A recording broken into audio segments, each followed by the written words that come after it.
What vegetables would you recommend to start with? Like, what are the best vegetables for if you're like a new gardener? Mm. Take it away. Zucchini. Beans and peas are easy too.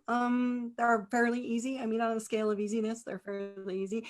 Let's see. Your leafy greens are generally very, very good to grow. I mean, it's easy enough to grow spinach, and it's easy enough to grow lettuce.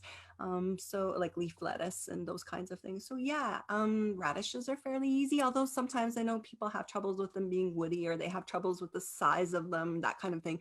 That's all watering. But yeah, what else, Janet? What else can you think of that's easy? Carrots, absolutely.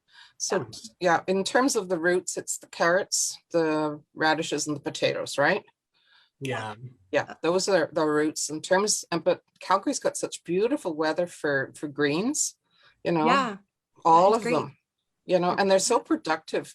Like one kale plant can last you all summer long. So kale and chard as well, and the lettuces. Yeah, chard is wonderful. Yeah. You know, escarole, endives, Asian greens. And some of the Asian greens, like the mustards and those kinds of things, mizuna, yeah, all of those are really, really good. And lately I've been planting collards because I don't necessarily want cabbage, but I like cabbage leaves. So I just harvest them like regular lettuce and I put it in my coleslaw. So that's a good one. So those work.